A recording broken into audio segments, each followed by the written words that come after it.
Congress party అధికారంలోకి రాకముందు ఎన్నికల్లో ఇచ్చినటువంటి హామీలు ఏవైతే ఉన్నాయో ప్రధానంగా 2 లక్షల ఉద్యోగాల భర్తీ సమస్య ఏదైతే ఉందో ఇవి ఎంతవరకు నెరవేరాయి? అది వాస్తవం చెప్పాలంటే అవి అయితే నెరవేరలేదు. ఎందుకంటే బికాస్ నేను లాస్ట్ టైం మన ఎవరు రాహుల్ గాంధీ వచ్చినప్పుడు నేను అశోక్ నగర్ చిక్కడపల్లి లైబ్రరీలో ఉన్నాను.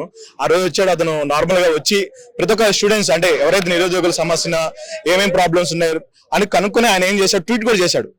ఆయన నార్మల్ గా అదే సేమ్ డేనే ట్వీట్ కూడా చేశాడు.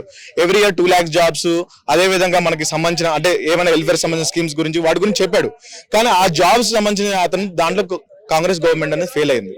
సో అది ఫెయిల్ అయింది. కానీ ఇప్పుడు గతం గడిచిపోయింది. కానీ కాలం మనకి ఏం లేదు. కాబట్టి ప్రెసెంట్ ఇప్పుడు వచ్చే అప్కమింగ్ జాబ్స్ లో కానీ ఏమైనా గవర్నమెంట్ కానీ ప్రైవేట్ కూడా, ఇప్పుడు ప్రైవేట్ కూడా వెళ్ళాలంటే ఇప్పుడు మేము ఇంకా చాలా మంది పిల్లలు ఇక్కడ ప్రిపేర్ అయ్యి కూర్చుంటున్నారు.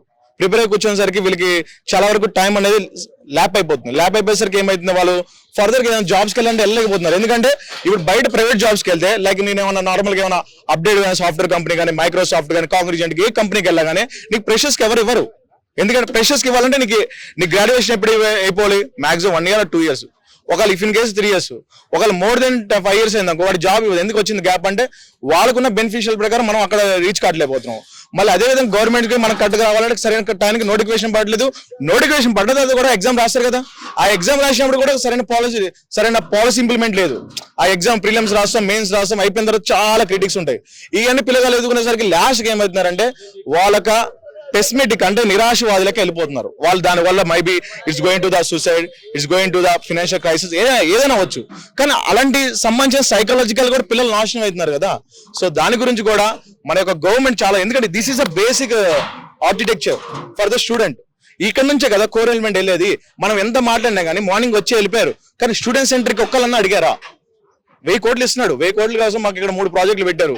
సో అవన్నీ మేమే చెప్తున్నాం, అవన్నీ ఏ డ్రివెనే. ఇప్పుడు ఏముంది, నువ్వు ఒక ఇస్తే అర్థమైపోతుంది. అరే నేను ప్రాజెక్ట్ ఇస్తున్నా, ఏ విల్ గివ్ ద 1 prompt, వీళ్ళు అప్డేటెడ్ బయట అప్డేట్ చేస్తున్నాం. కానీ మై క్వశ్చన్ ఏంటంటే మన సీఎం కైనా అంటే చీఫ్ మినిస్టర్ కైనా మాతో అప్డేట్ అవ్వాలి. మాతో ఆయన చూసుకుని డిబేట్ కాకపోయినా కానీ కన్వర్సేషన్ చేయాలి కదా. సార్ మాకు ఈ ప్రాబ్లమ్స్ ఉందంటే మాకు ఒక ఓపెన్ ప్లాట్ఫామ్ ఇస్తాను కదా మేము కూడా చెప్పేది. సో అలాంటి సంబంధించి కూడా మన రేవంత్ రెడ్డి గ్రౌండ్ వర్క్ నుంచి చూడాలి. ఎందుకంటే జాబ్స్ అయినా కానీ ఏదైనా కానీ, ఎందుకంటే బయట కంపేర్ చేస్తే సిస్టమ్ అనేది ఇట్లా ఉంది బయట మాకు.